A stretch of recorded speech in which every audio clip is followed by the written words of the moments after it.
Okay, so we're ready to trim a pretty good sized batter bowl.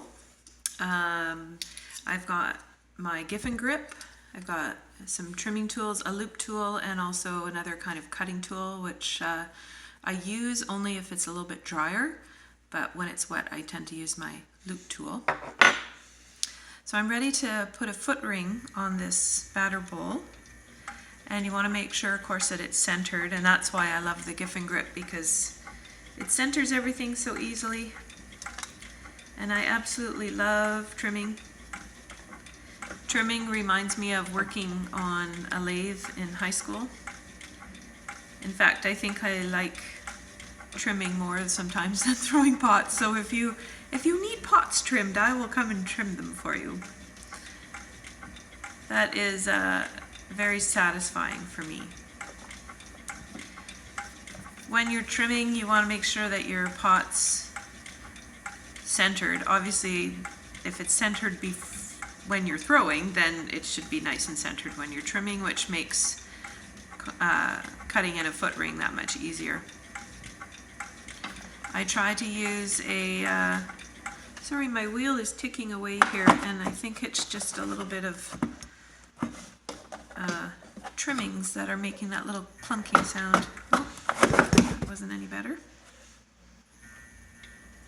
It's a little better.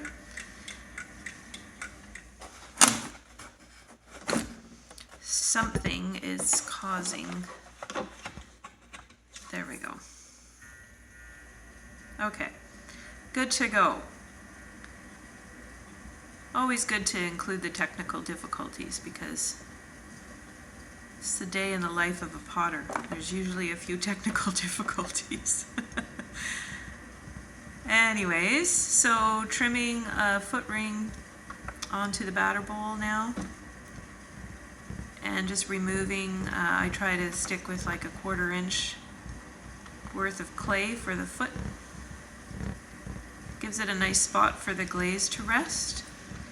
So when you're glazing the foot of your dish and you have a nice deep foot ring, you don't have to worry about it sticking to the kiln shelf, because kiln shelves are very expensive and we don't want to replace those things too often.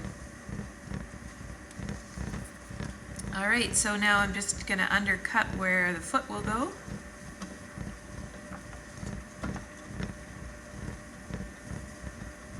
Isn't that just so satisfying? Oh, I love it. I love it. And you want to create a nice profile for the bowl.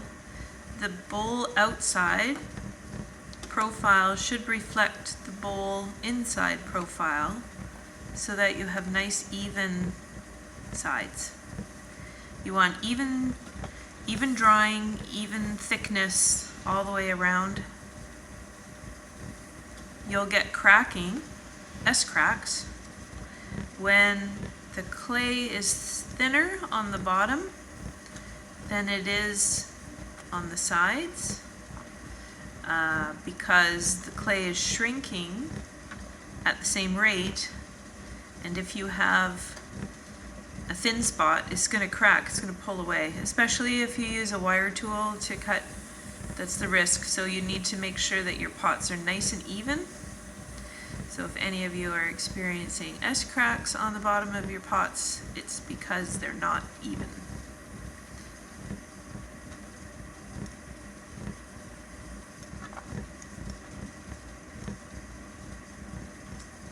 I always use my finger too to smooth as I go, because it just helps me kind of keep an angle on what's actually happening.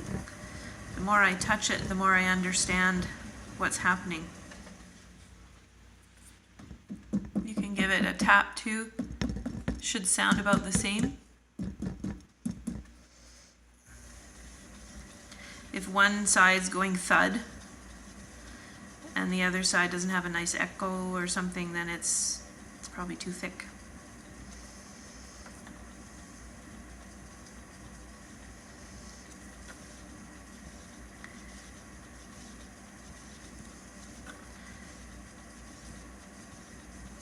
Such a wet day. It's so satisfying just being in the studio trimming.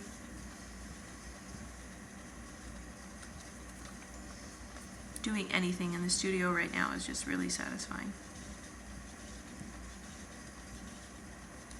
Okay, so that's basically it. Nice soft foot ring, deep enough for the glaze to sit on the base of the foot, and a nice profile. And actually filming really gives you a sense. Is that a nice profile? I still have like a little bimp in there.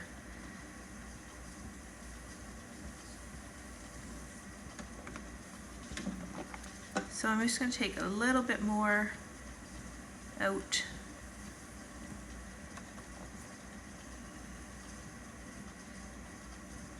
And a little bit more undercut there.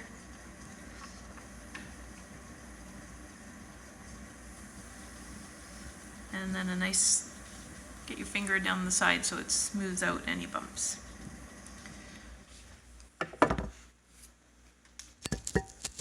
And you can see, oops, the final foot.